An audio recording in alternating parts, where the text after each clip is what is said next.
A viagem está chegando ao fim.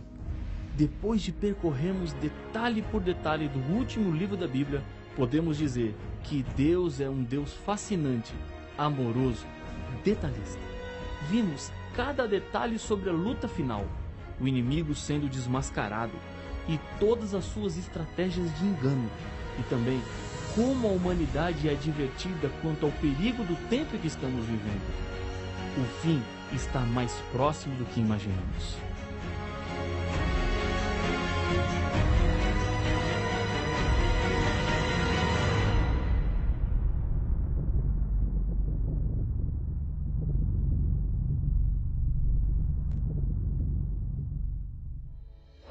O mundo será destruído, e com ele todos que não aceitarem se entregar a Deus e viver uma vida de acordo com a Bíblia Sagrada.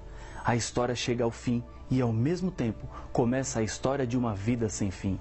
Jesus voltará para buscar os fiéis e eles serão levados para o céu por um período de 1000 anos. Depois, voltarão para a terra com a Nova Jerusalém e a terra será completamente purificada.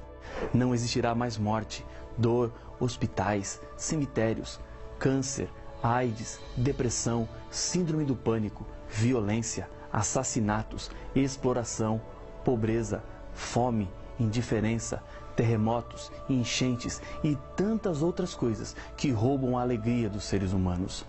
Não pense que o caminho para chegar lá é muito difícil. O diabo quer que você pense assim e desista. Deus está ao seu lado, pronto para lhe ajudar e dar forças para prosseguir no caminho da salvação.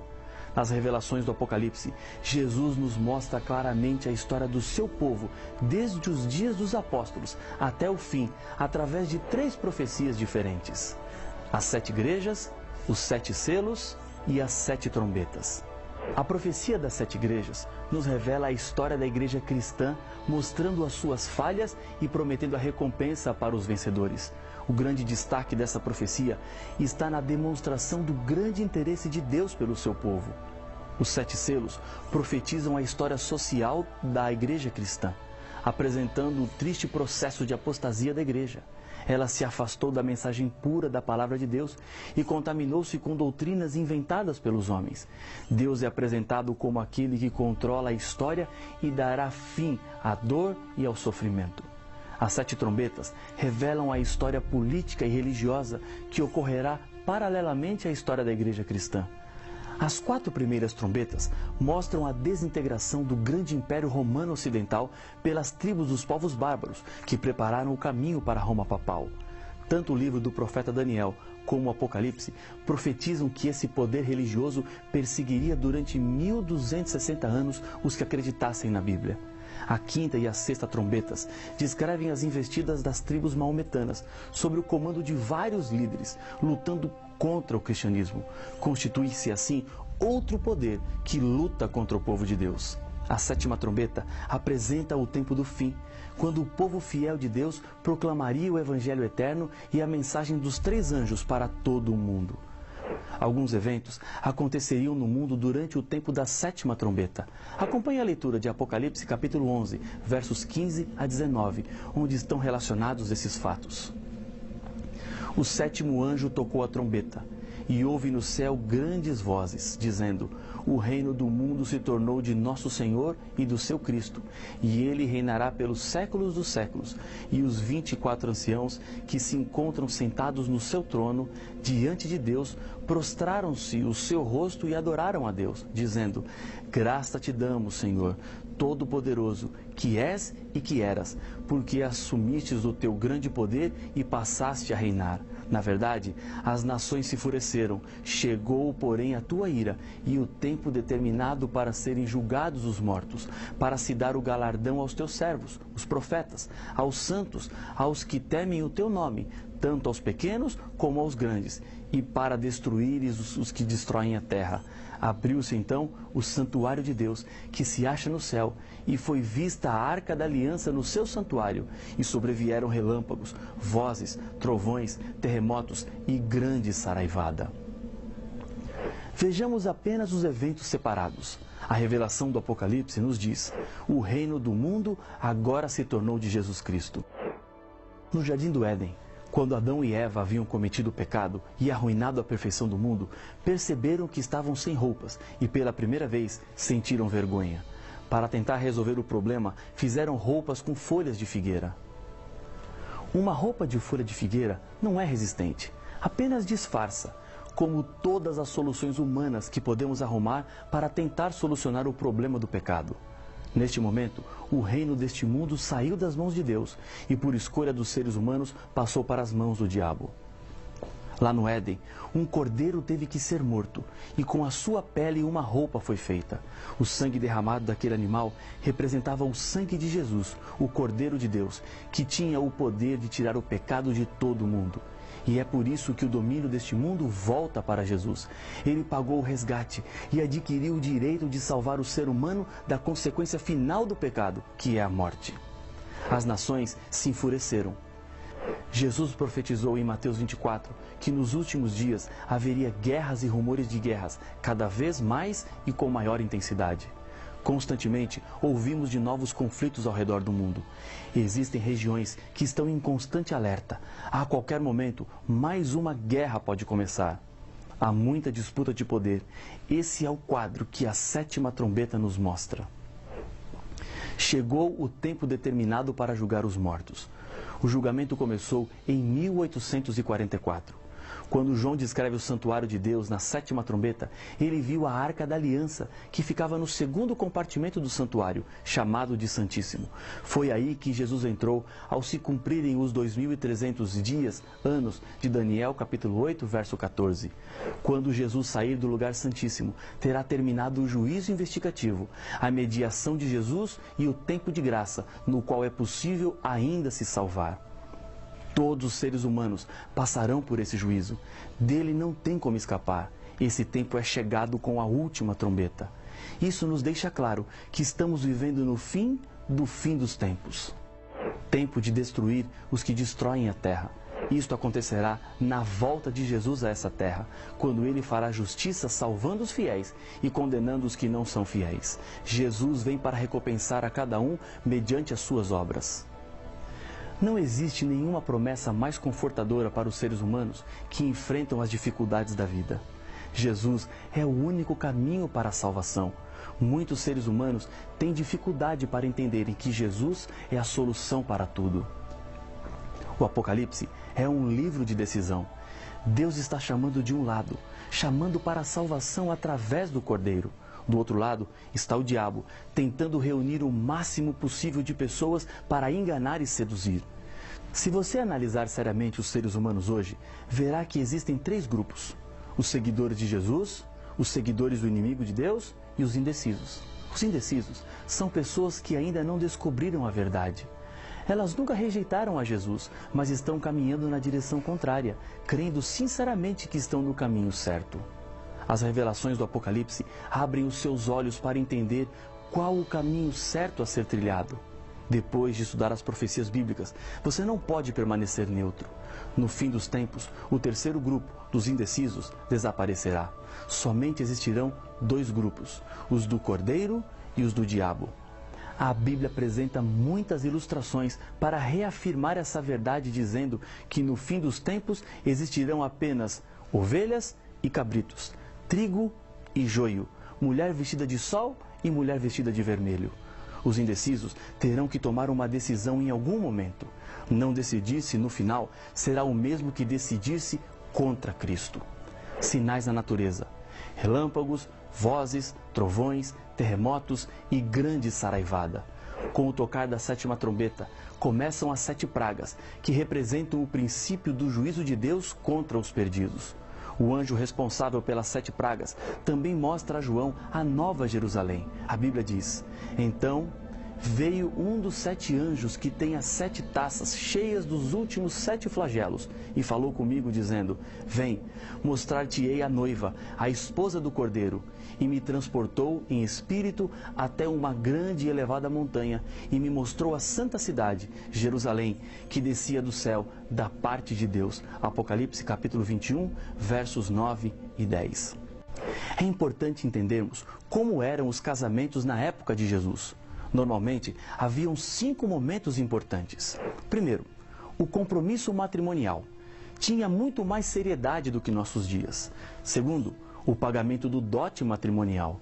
Terceiro, o período de preparação pessoal da noiva para o casamento e o noivo preparava a casa. Quarto, a cerimônia do casamento, que não acontecia na igreja como fazemos hoje. Era uma cerimônia simples, quando o noivo reconhecia publicamente o seu pedido de casamento, colocava uma capa sobre os ombros da noiva, enquanto o cortejo se dirigia para o local onde seria a festa. Quinto, a festa. Normalmente era na casa do pai do noivo.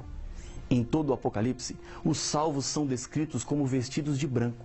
Os 24 anciãos estão vestidos de branco, diz Apocalipse capítulo 4, verso 4. Os que fazem parte da multidão que se achava diante do trono de Deus estavam vestidos de vestiduras brancas, diz Apocalipse capítulo 7, verso 9. E nas bodas do Cordeiro, a igreja, lhe foi dada vestir de linho finíssimo, resplandecente e puro. Apocalipse 19, verso 8. A Nova Jerusalém, morada dos salvos, é a esposa de Cristo. Os mesmos passos de um casamento nos tempos bíblicos são percebidos na Bíblia. Primeiro, compromisso matrimonial. Jesus demonstrou interesse por sua igreja, assim como nos escolheu nele antes da fundação do mundo, para sermos santos e irrepreensíveis perante ele e em amor. Efésios capítulo 1, verso 4. Antes mesmo do mundo ser criado, Jesus já tinha estabelecido um compromisso de amor com os seres humanos. Não era plano de Deus o pecado, mas ao dizer haja luz, Deus também estava dizendo haja cruz. Deus não permitiria que os seres humanos se perdessem completamente, porque Ele é um Deus que sempre dá uma segunda chance para consertarmos o nosso erro. Mesmo com o pecado, Deus não desistiu do seu compromisso de salvar, e o compromisso foi concretizado quando, vindo, porém, a plenitude do tempo, Deus enviou seu Filho nascido de mulher. Gálatas 4, 4. Jesus veio ao encontro da igreja. Somente um Deus de amor e comprometido com a salvação deixaria o céu para viver como um ser humano. Segundo, o dote também foi pago para que Jesus tivesse direito de ter a igreja. Aquele que nos ama e pelo seu sangue nos libertou dos nossos pecados. Apocalipse 1, verso 5. Sabendo que não foi mediante coisas corruptíveis, como prata ou ouro, que fostes resgatados do vosso fútil procedimento, que vossos pais vos legaram, mas pelo precioso sangue, como de cordeiro sem defeito e sem mácula, o sangue de Cristo. 1 Pedro capítulo 1, versos 18 e 19. Ao morrer na cruz, Jesus pagou o dote da salvação. Em 1946, o físico canadense Louis Slotin, do projeto Manhattan, realizou um experimento de risco. Eram os primeiros meses do ano e ele fazia os preparativos para a prova atômica nas águas do sul do Pacífico, no atol de Bikini. O objetivo da sua experiência era determinar a quantidade de berilo envolvido em um núcleo de plutônio necessário para uma reação em cadeia. Os cientistas chamavam de massa crítica. Para despertar, era necessário ir aproximando as duas esferas de urânio lentamente. Quando a massa se tornava crítica, então, separava-os com uma chave de fenda. No dia 21 de maio, no exato momento em que o material tornou-se crítico, a chave de fenda escorregou da sua mão. Os hemisférios de urânio se aproximaram demais e instantaneamente a sala se encheu de uma nuvem azul. Slotin poderia sair correndo, tentando salvar a própria vida, mas não foi o que fez. Ele separou os dois hemisférios com a própria mão. Com isso, salvou a vida de outras 7 pessoas que estavam com ele naquela sala. Gritando aos seus colegas para que ficassem exatamente onde estavam no momento do acidente, traçou em uma lousa a posição para que os médicos soubessem qual foi o grau de radiação que ficaram expostos. Pouco mais tarde, Al Graves, um colega que depois dele havia estado mais exposto, contou que estavam esperando um carro que os levaria ao hospital e Slotin disse: "Você se salvará. Eu não tenho possibilidade nenhuma de vida." Ele estava certo. 9 dias depois, morreu em terrível agonia. Isso nos ajuda a entender algo muito importante. Há 2000 anos, Jesus Cristo veio no meio da radiação mortal do pecado e com sua vida concedeu liberdade e salvação para todos os seres humanos. Os que zombavam de Jesus enquanto estava na cruz diziam: salvou os outros, a si mesmo não pode salvar-se? Mateus capítulo 27, verso 42. Palavras acertadas, porque se Jesus se salvasse ali na cruz, todos os seres humanos estariam perdidos. Ele poderia se salvar, mas escolheu morrer. O dote estava pago. Terceiro, período de preparação pessoal da noiva enquanto o noivo preparava a casa. Isso é exatamente o que está acontecendo neste momento. Jesus disse que no céu estaria preparando-nos lugar. João, capítulo 14, o verso 2. Em certo sentido, a nossa situação parece-se com a de um bebê que acabou de sujar as suas fraldas. A sua situação o incomoda. Está sujo, sente a sujeira, mas não consegue fazer nada para resolver o seu problema. Chora pedindo ajuda até que os pais chegam para lavar e trocar. Estamos sujos pelo pecado. Necessitamos de ajuda, pois não conseguimos nos limpar. É nesse ponto que reconhecemos a nossa fraqueza e impotência.